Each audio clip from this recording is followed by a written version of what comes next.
Hello students. आज हम लोग अपना next chapter 3 motion in straight line जो है स्टार्ट करते हैं। और इसमें सबसे पहले हम इंट्रोडक्शन ऑफ मोशन के बारे में पढ़ेंगे। मोशन क्या होती है, टाइप्स ऑफ मोशन, और मोशन को रिप्रेजेंट करने के लिए हमें एक फ्रेम ऑफ रेफरेंस की रिक्वायरमेंट होती है। तो फ्रेम ऑफ रेफरेंस क्या होता है, और उसमें जो भी हम यूज़ करते हैं वो कहलाता है कार्टेशियन कोऑर्डिनेट सिस्टम।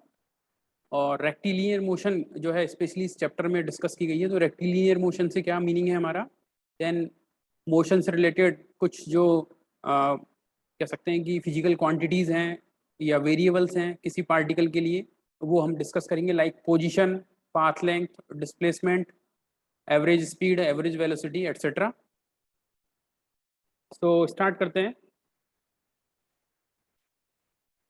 मोशन जो होती है, तो हम लोगों ने नॉर्मली, ये टर्म ऐसा कोई नया नहीं है, मोशन के बारे में हम सब लोग जानते हैं कि मोशन जो होती है इसका मतलब होता है, इसको कह सकते हैं इट इज चेंज। मोशन को अगर डिस्क्राइब करना हो इन डेफिनेशन तो कैसे लिखेंगे, it is a change in position,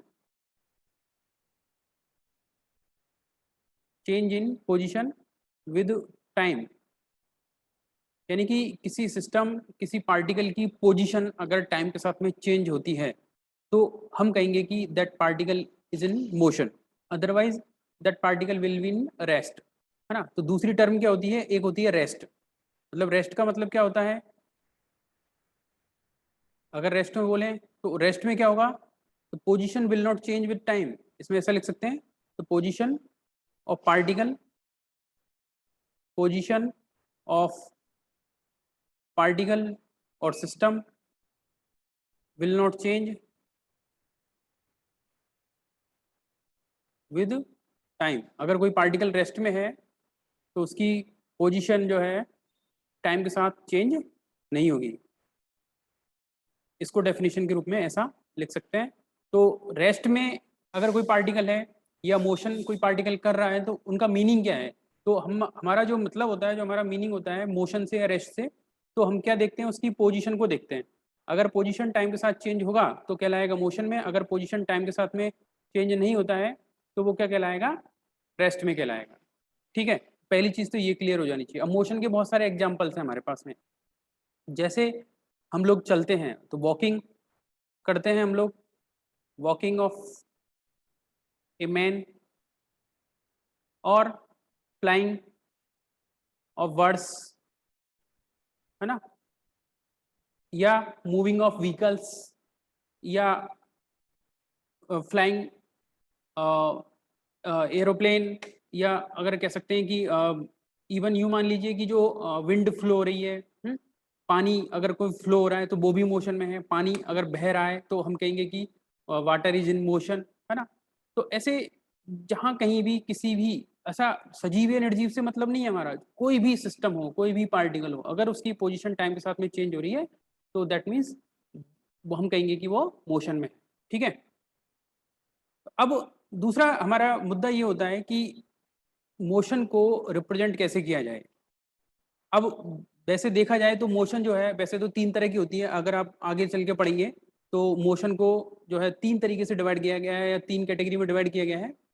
एक तो होती है आपकी, पहली होती है ट्रांसलेशनल मोशन, ट्रांसलेशनल मोशन,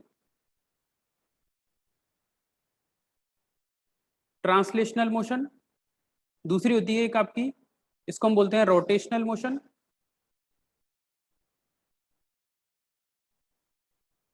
और एक होती है आपकी, वो कहलाती है आपकी, उसको हम कह सकते हैं कि रोलिंग मोशन कह सकते हैं, रोलिंग मोशन। रोलिंग मोशन में अब देखो इनमें अंतर क्या होता है। जो ट्रांसलेशनल मोशन होती है, ट्रांसलेशनल मोशन में जैसे मान लीजिए कोई पार्टिकल यहाँ पर है तो उसका क्या होगा, एक एक उसकी जो डिस्प्लेसमेंट होगी वो एक पॉइंट के रेस्पेक्ट में, या किसी कह सकते हैं रेफरेंस पॉइंट के रेस्पेक्ट में, वो क्या करता है, डिस्प्लेस होता है ना, एक जगह से वो दूसरी जगह पर जाता है बाई ट्रांसफर। तो इस तरह की जो मोशन होती है, जैसे कि पॉइंट ए से और पॉइंट बी पर कोई पार्टिकल गया अब वो कोई भी पाथ इसके लिए फॉलो कर सकता है ना, ऐसा कोई जरूरी नहीं है मैंने एक स्ट्रेट लाइन ड्रॉ की है तो उसी को फॉलो करेगा, वो किसी भी पाथ को यहाँ पर क्या कर सकता है, फॉलो कर सकता है, और उस पाथ को फॉलो करते हुए वो ए से और बी तक जा सकता है। तो इस तरह की जो मोशन होती है उसको हम क्या बोलते हैं, translational motion.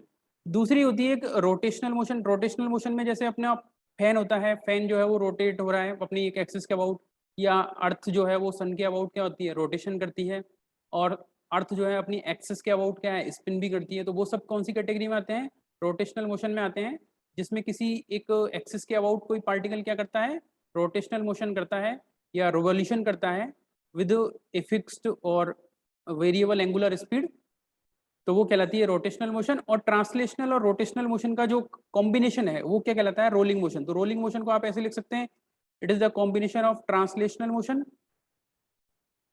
Plus rotational motion, है ना, रोटेशनल मोशन। तो ये इन दोनों का कॉम्बिनेशन या कंबाइंड इफेक्ट होता है, वो रोलिंग मोशन में आता है। तो ये दो, सेकंड और थर्ड जो है हम बाद में पढ़ेंगे आने वाली चैप्टर्स में। अभी फिलहाल जो है हमारा जो फोकस है वो ट्रांसलेशनल मोशन पे है, और ट्रांसलेशनल मोशन जो होती है उसको भी हमने 3 कैटेगरीज में डिवाइड किया है। और वो कैटेगरीज में डिवाइड कैसे किया है, उससे पहले हमें पढ़ना होगा फ्रेम ऑफ रेफरेंस। तो सबसे पहले हम बात करते हैं फ्रेम ऑफ रेफरेंस की, क्योंकि किसी भी पार्टिकल की पोजीशन को या उसकी मोशन को डिस्क्राइब करने के लिए हमें उसका पोजीशन बताना पड़ता है, और पोजीशन को रिप्रेजेंट करने के लिए हमें चाहिए फ्रेम ऑफ रेफरेंस, यानी कि किसी ना किसी फिक्स्ड पॉइंट के रेस्पेक्ट में, किसी ना किसी फिक्स्ड ओरिजिन के रेस्पेक्ट में किसी पार्टिकल की पोजीशन को डिस्क्राइब किया जाता है। जैसे कि अगर आपसे बोल दें कि कोई मान लीजिए कोई बस है ना, कोई बस खड़ी हुई है, ऐसा बोल दिया आपसे कि भाई कोई बस खड़ी है, ठीक है, बस खड़ी है लेकिन कहाँ पे खड़ी है, अब आपने बोला कि साहब 5 किलोमीटर की डिस्टेंस पर खड़ी है, बस कहाँ पर है, 5 किलोमीटर की डिस्टेंस पर है। अब 5 किलोमीटर की डिस्टेंस पर तो है, लेकिन 5 किलोमीटर कहाँ से होगा ये डिस्टेंस, तो फिर अब उसकी पोजीशन तो आपने बता दी कि भाई कहाँ पर होगी, डिस्टेंस बता दी 5 किलोमीटर होगी, लेकिन कहाँ है, 5 किलोमीटर कहाँ से मीजर करेंगे हम लोग, तो जहां से मीजर करेंगे ये जिसके रेस्पेक्ट में हमने बोला है 5 किलोमीटर, वो जो रेफरेंस पॉइंट है वो हमारा क्या कहलाता है, ओरिजिन कहलाता है, या उसको फ्रेम ऑफ रेफरेंस का रेफरेंस पॉइंट कहते हैं। तो फ्रेम ऑफ रेफरेंस जो होता है वो एक तरीके का एक ऐसा सिस्टम है, ये कह सकते हैं इट इज ए सिस्टम, है ना, ऐसा कोई सिस्टम जिसके रेस्पेक्ट में किसी पार्टिकल की पोजीशन को रिप्रेजेंट किया जा सके। अब ये जो फ्रेम ऑफ रेफरेंस होता है ये क्या होते हैं, या तो रेस्ट में होता है ना, ये जिस जो भी रेफरेंस अपन चूज करते हैं कोई भी रेफरेंस हो सकता है, तो या तो ये क्या होगा, रेस्ट में होगा, या फिर क्या होगा, यूनिफॉर्म मोशन में होगा, यूनिफॉर्म मोशन। अभी ये जो टर्म है यूनिफॉर्म मोशन वाली हमारे आगे आ जाएगी, यूनिफॉर्म मोशन, या इसको लिख सकते हैं कांस्टेंट वेलोसिटी।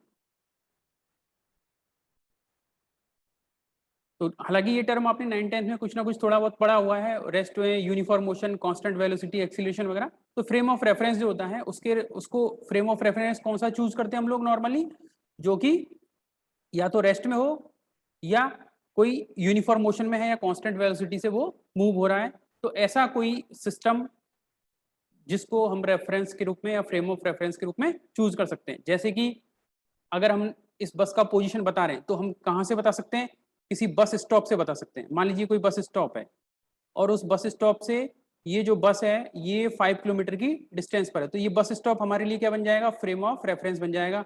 और इस फ्रेम ऑफ रेफरेंस के लिए हम कह सकते हैं कि हमारे लिए क्या है, रेस्ट में है ना, और बस हो सकती है इस फ्रेम ऑफ रेफरेंस यानी कि बस स्टॉप के रेस्पेक्ट में क्या है, मोशन कर सकती है, आगे बढ़ सकती है, इसकी तरफ आ सकती है, कुछ भी हो सकता है। तो ये तो क्या है, मूव कर रहा है या रेस्ट में हो सकता है, और बस स्टॉप जो हमने लिया है फ्रेम ऑफ रेफरेंस के रूप में ये क्या है, रेस्ट में है।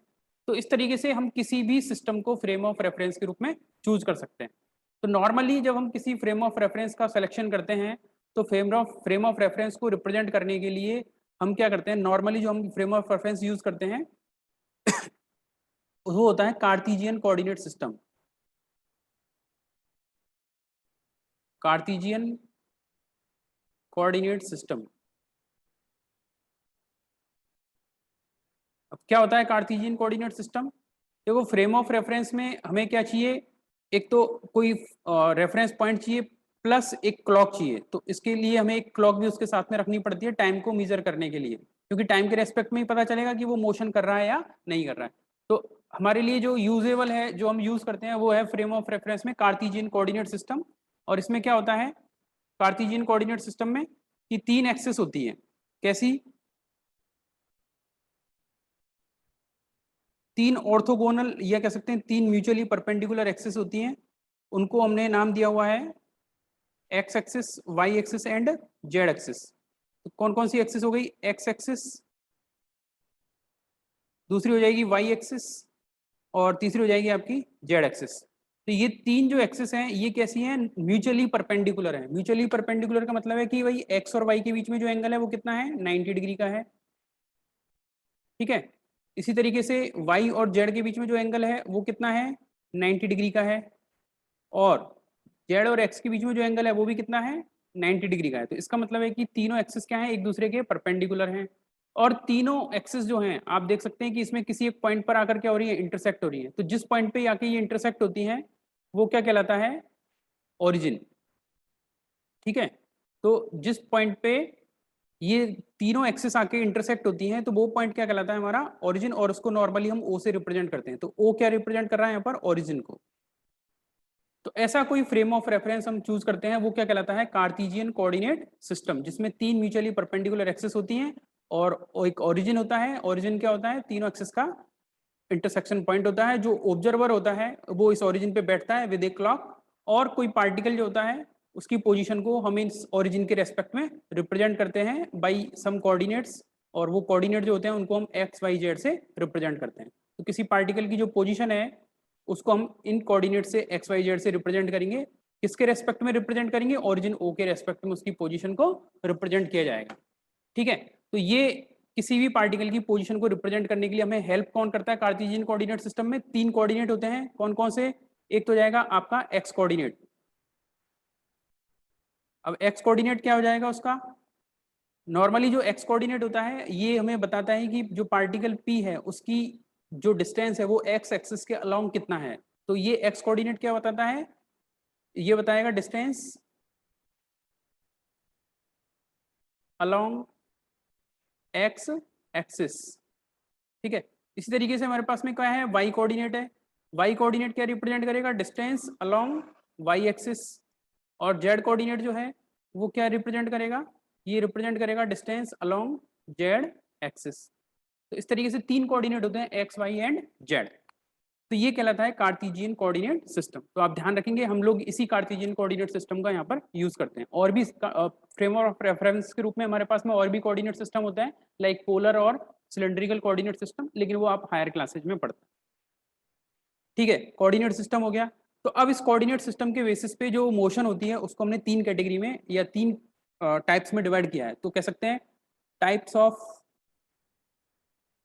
Motion on the basis of coordinates.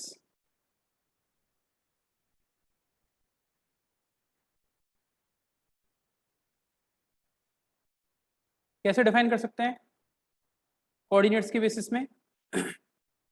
तो जो 3 तरह की मोशन होती है देखो इसमें टाइप्स ऑफ मोशन में on the basis of coordinates 3 तरह की मोशन होती है। एक तो होती है आपकी one dimensional motion. One dimensional motion क्या होती है? ये वन डायमेंशनल मोशन तो इसको देखें पहले। वन डायमेंशनल मोशन का मीनिंग क्या है? नॉर्मली हमने कहा कि किसी भी पार्टिकल के जो कोऑर्डिनेट्स होंगे फ्रेम ऑफ रेफरेंस के रेस्पेक्ट में उसको हम 3 कोऑर्डिनेट से रिप्रेजेंट करते हैं एक्स वाई एंड जेड।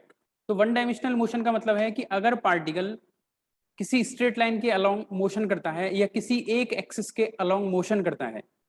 ठीक है। पार्टिकल केवल एक एक्सिस के अलोंग मोशन करता है तो उसको हम बोलते हैं one dimensional motion.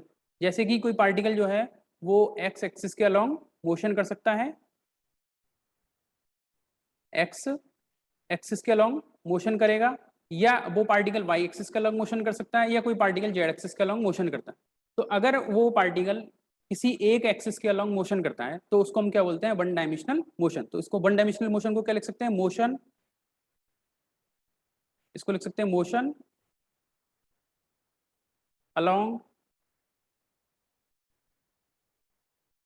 One axis only. ठीक है।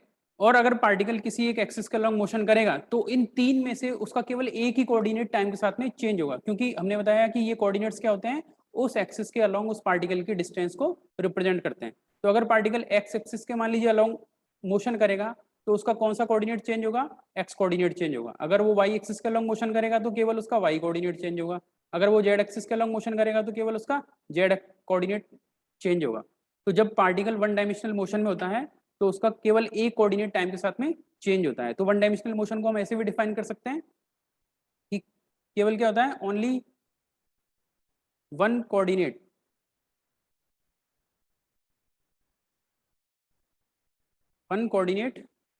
Changes with time. इसको ऐसे लिख सकते हैं, only one coordinate changes with time. कोई भी पार्टिकल जब वन डायमेंशनल मोशन में होगा तो उसका केवल एक कोऑर्डिनेट टाइम के साथ में चेंज होगा। अब वो या तो एक्स हो सकता है और वाई हो सकता है और जेड हो सकता है, कोई सा भी कोऑर्डिनेट उसका टाइम के साथ में चेंज हो सकता है। फॉर एग्जांपल जैसे कि कोई ट्रेन है ना, एग्जांपल के रूप में ले सकते हैं train moving on a straight track,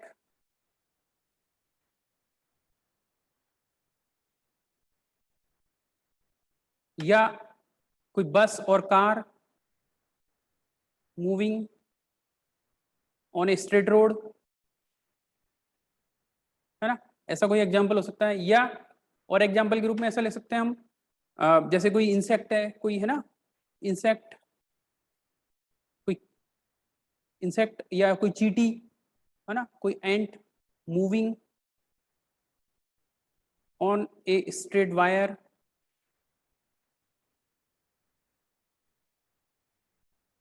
तो ऐसा करने में जब कोई चींटी, मान लीजिए कोई चींटी है किसी एक वायर पे चल रही है, स्ट्रेट वायर पे चलती है, तो वो जो मोशन करेगी वो क्या हो जाएगी, उसकी वन डायमेंशनल मोशन हो जाएगी। और इसी मोशन को हम क्या बोलते हैं, रेक्टिलिनियर मोशन बोलते हैं, है ना। ये भी आप ध्यान रखें यहाँ पर, ये जो मोशन होती है इसी को हम क्या बोलते हैं, रेक्टिलिनियर मोशन। तो रेक्टिलिनियर मोशन से हमारा क्या मतलब है, motion along a straight line, और motion along a straight line that means one dimensional motion. और इसको क्या बोल सकते हैं, motion along a straight line, motion along a straight line. तो जो हमारा जो चैप्टर है, थर्ड चैप्टर जो है वो इसी मोशन पे या वन डायमेंशनल मोशन पे ही बेस्ड है। अब इसके अलावा और कौन सी मोशन हो सकती है, तो वन डायमेंशनल के अलावा दूसरी टाइप की जो मोशन होगी वो कौन सी रहेगी आपकी, two dimensional motion. Two dimensional motion, two dimensional motion में क्या होगा, जैसे कि हमने वन डायमेंशनल मोशन में बताया, तो इसमें क्या होगा, मोशन जो होगी वो अलोंग टू एक्सिस होगी। तो मोशन, इसको डिफाइन कैसे कर सकते हैं, motion along any two axis, ठीक है। अब ये दो एक्सिस कौन सी हो सकती हैं, या तो एक्स वाई हो सकती हैं और वाई जेड हो सकती हैं और जेड एक्स हो सकती है। तो पार्टिकल इनमें से कोई भी दो एक्सिस के अलोंग मोशन कर सकता है। अगर जब पार्टिकल दो एक्सिस के अलोंग मोशन करेगा तो उसके दो कोऑर्डिनेट टाइम के साथ में चेंज होंगे। तो टू डायमेंशनल मोशन में क्या होता है, टू कोऑर्डिनेट्स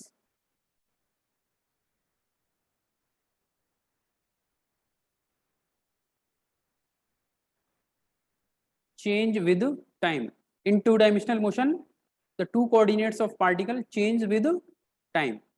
तो अगर किसी पार्टिकल के दो कोऑर्डिनेट टाइम के साथ में चेंज होते हैं तो हम कहेंगे कि वो पार्टिकल कौन सी मोशन कर रहा है, टू डायमेंशनल मोशन कर रहा है, ठीक है।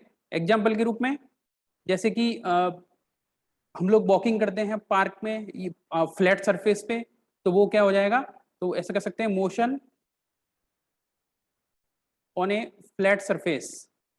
फ्लैट मतलब बिल्कुल समतल होना चाहिए, ऐसे सरफेस पे अगर हम कोई मोशन करेंगे तो वो कैसा हो जाएगा, टू डायमेंशनल मोशन हो जाएगा। या मोशन, और एग्जांपल के रूप में देखें तो motion on inclined plane,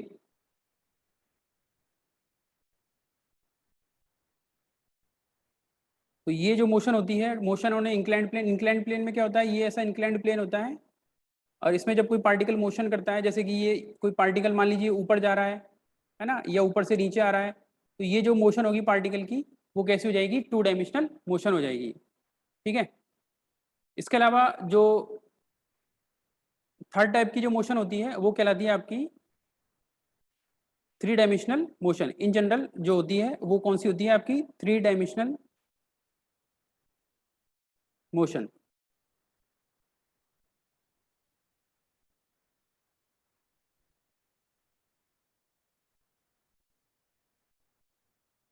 three dimensional motion. Three dimensional motion में क्या होगा, ये जनरल इक्वेशन है या जनरल टाइप्स ऑफ मोशन है। सारे पार्टिकल्स की जो मोशन हो सकती है अधिकतम क्या हो सकती है, 3 डायमेंशनल मोशन हो सकती है। जनरल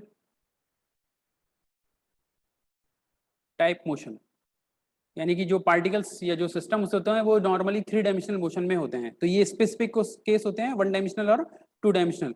तो 3 डायमेंशनल में क्या होता है, जो मोशन होती है वो तीनों एक्सिस के अलोंग होती है। तो मोशन अलोंग 3 एक्सिस, और कह सकते हैं ऑल 3 कोऑर्डिनेट्स,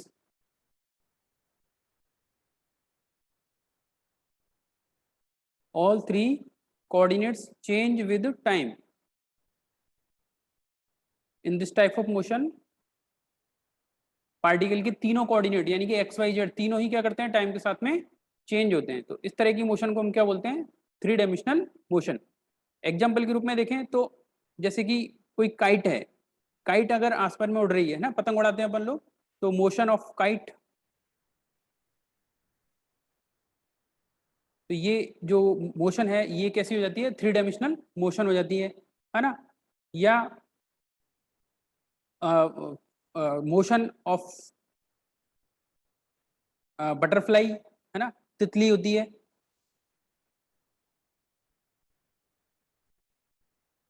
तितली की है, कोई भी ऐसा कोई जो सिस्टम है जो कि तीनों एक्सिस के अलोंग, उसके तीनों कोऑर्डिनेट अगर टाइम के साथ चेंज होते हैं तो वो मोशन क्या कहलाती है, 3 डायमेंशनल मोशन कहलाती है। ठीक है, तो हम जो इस चैप्टर में पढ़ते हैं वो आपका कौन सा होता है, 1 डायमेंशनल मोशन होता है। तो अब हम बात करते हैं आपके पाथ लेंथ की। ये जो सबसे पहले बात करते हैं हम पोजीशन की। पोजीशन क्या होती है, जैसे अभी अभी हम लोगों ने डिस्कस किया था थोड़ा सा पोजीशन के बारे में, तो अब एक बार और देखते हैं डिटेल में पोजीशन क्या होती है। तो पोजीशन को रिप्रेजेंट करने के लिए हमारे पास में क्या होते हैं, कोऑर्डिनेट सिस्टम होता है। कैसा होता है कोऑर्डिनेट सिस्टम, उसमें 3 एक्सिस होती हैं जो कि म्यूचुअली परपेंडिकुलर होती हैं।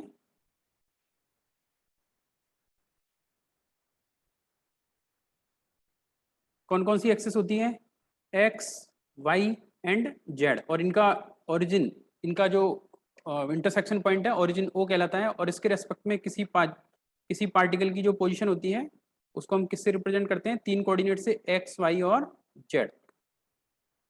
ये इसकी पोजीशन हो जाती है पार्टिकल की ओरिजिन ओ के रेस्पेक्ट में, जो कि पॉइंट पी पर है स्पेस में।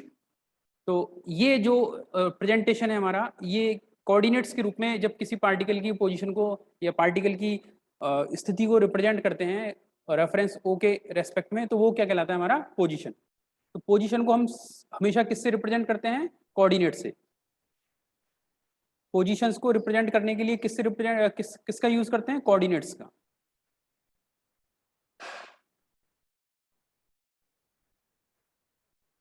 कोऑर्डिनेट्स कौन कौन से, एक्स वाई एंड जेड। अब चूंकि हम 1 डायमेंशनल मोशन की बात करते हैं तो 1 डायमेंशनल मोशन में कोई एक कोऑर्डिनेट जो है आपका यूज लिया जाएगा पोजीशन को रिप्रेजेंट करने के लिए। 1 डायमेंशनल मोशन में,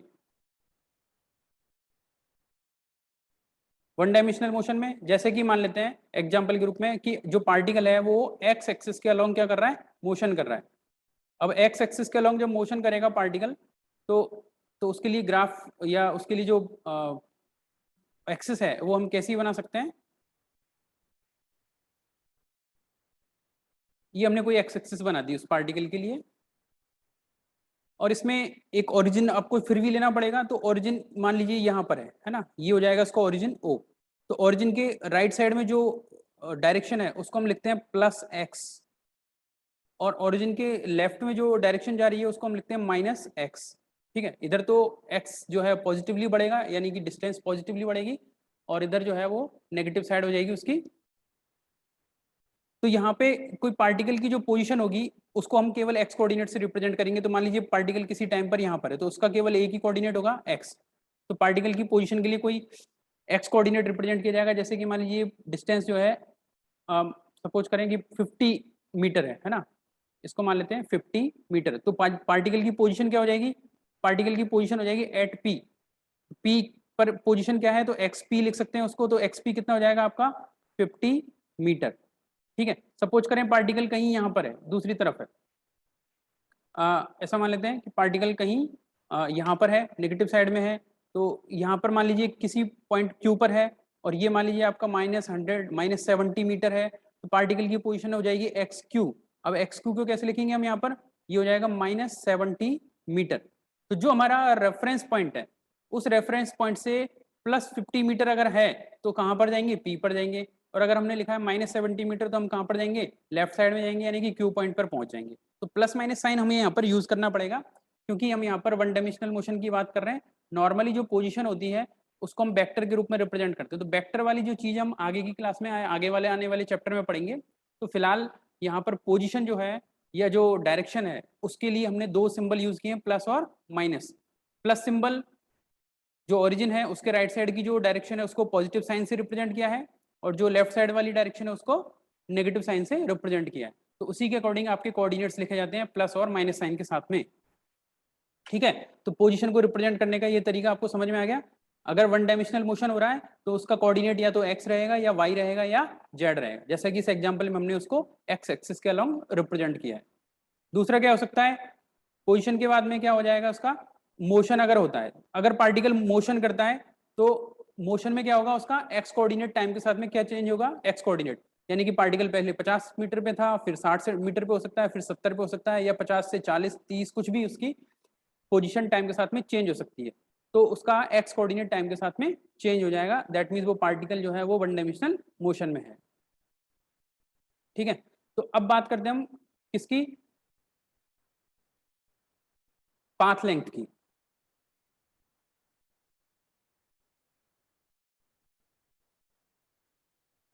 पाथ लेंथ क्या होती है, जैसे कि मान लीजिए कोई पार्टिकल मोशन कर रहा है ना, ये आपकी कोई एक्सिस है, जैसे इसको मान लेते हैं यहाँ पे, ये आपका ओरिजिन हो जाएगा O और ये हो जाएगी आपकी +x और ये वाली डायरेक्शन हो जाएगी -x। कोई पार्टिकल मोशन करता है और वो मोशन करता हुआ पहले P पर पहुंचता है और P के बाद में फिर वो Q पर पहुंच जाता है। ठीक है, और Q से वापस जो है वो पहले कहाँ से कहाँ गया, O से और P पर गया, P के बाद में वो कहाँ पर गया, Q पर गया, और फिर Q से चला और वो कहाँ पर आ जाता है, R पे आ जाता है। ठीक है, ये Q से चलकर वो कहाँ पर आ गया, वापस R पे आ गया। तो इस तरीके से कोई पार्टिकल जो है मोशन कर रहा है, ओरिजिन से हमने देखा, वो ओरिजिन से उसने चलना स्टार्ट किया, पहले ओरिजिन से चला। मान लीजिए ये जो डिस्टेंस है O से P तक की वो 50 मीटर है, P से Q तक की डिस्टेंस भी जो है 50 मीटर है, और Q से जो R तक की डिस्टेंस है उसको मान लेते हैं 200 मीटर। तो जब वो O से P तक गया, P से Q तक गया और Q से R तक आया, तो इस केस में आपसे पूछें कि भाई उसका पाथ लेंथ क्या होगा। तो पाथ लेंथ जो होती है वो क्या होती है, it is the distance, it is the actual distance, ऐसा लिख सकते हैं, एक्चुअल डिस्टेंस ट्रेवल्ड बाई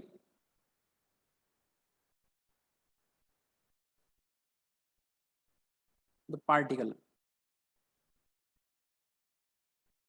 यानी कि जो पार्टिकल है वो किसी पोजीशन को चेंज करने में, अपने मोशन में जो डिस्टेंस एक्चुअल डिस्टेंस ट्रेवल करेगा है ना, वो क्या कहलाती है, उसकी एक्चुअल डिस्टेंस क्या कहलाती है, उसकी पाथ लेंथ कहलाती है। जैसे आपसे बोल रहे हैं कि भाई पार्टिकल O से और कहाँ तक गया, R तक गया, तो इसमें इसकी पाथ लेंथ क्या हुई। अब पाथ लेंथ अगर हम देखें तो पहले उसने क्या किया, O से P तक गया, तो उसकी पाथ लेंथ क्या हो जाएगी इस केस में, पाथ लेंथ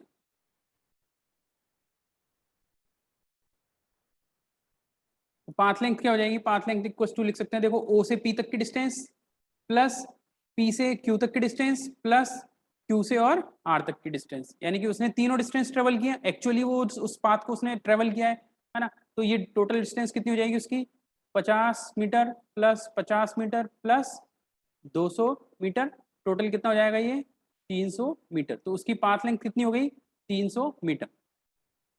ठीक है, तो ये कहलाती है आपकी इसको हम बोलते हैं पाथ लेंथ। और यहीं पर आप अगर अपने डिस्प्लेसमेंट को देखें तो डिस्प्लेसमेंट हम यहां से निकाल सकते हैं। डिस्प्लेसमेंट, डिस्प्लेसमेंट क्या होता है? डिस्प्लेसमेंट को हम ऐसे डिफाइन करते हैं, इट इज द ऐसे कह सकते हैं कि डिफरेंस बिटवीन, डिस्प्लेसमेंट को डिफाइन करेंगे तो difference between final position and initial position.